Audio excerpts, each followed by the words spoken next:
Oh, go ahead. Are you done, Mary? Yes, go ahead. Didn't mean to interrupt. So polite. Go ahead.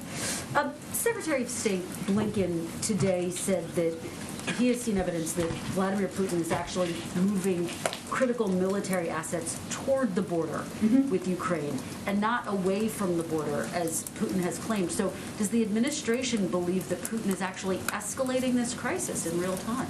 Well, I think as Secretary Blinken also said, the Russian troops remain massed in a very threatening way at the border. And he was responding, I believe, to a good question about whether they were delivering on what they had promised yesterday. And the answer was no. There's what Russia says, and there's what Russia does, and we're watching very closely what steps they're taking, but they remain amassed in a threatening way at the border. There's not yet been, to our awareness, an actual invasion. This date had been circled on the calendar as one that this administration, that other governments worldwide were watching very closely. What do you make of the fact that at this point, it is now darkness in that region, there hasn't been a military invasion? Well, Kristen, without getting into any intelligence or conversations we would have with allies or partners, what we had conveyed last week, and you heard Jake Sullivan convey very clearly, is that we were in the window. We remain in the window.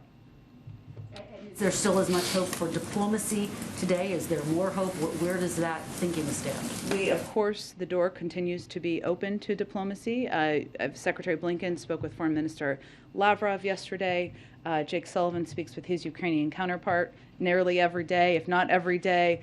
We remain. The president, of course, is going to speak with Chancellor Scholz later this afternoon. So it is moving forward diplomatic conversations on many channels. Follow up to a question you got yesterday about a potential gas tax holiday. You said all options were on the table. Can you go a little further? Are there actually discussions going on between the White House and Democrats on Capitol Hill about moving forward with the gas tax holiday? Well, I also said yesterday no decisions have been made, and that remains the case. So we always have an open dialogue with members of Congress, and all options remain on the table. Go ahead. One housekeeping thing first. Speaking of Secretary Blinken, he was at an event earlier today here in town and said he was cutting his time short there in order to have a meeting with the boss, the president. Was something added to the schedule this afternoon, or is there something forthcoming? Without knowing the details of the secretary's schedule, I think the president had the PDB this morning, so it may have been that. I can check if there's anything different than that. Beyond that, Foreign Minister Lavrov told Secretary Blinken yesterday that Russia's written response to the U.S. NATO proposals would be transmitted, quote, in the coming days.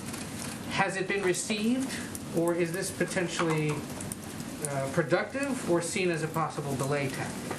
Well, we look forward to receiving it, as Secretary Blinken has conveyed. As of my knowledge, before I came out for this briefing, I think we're still waiting for that.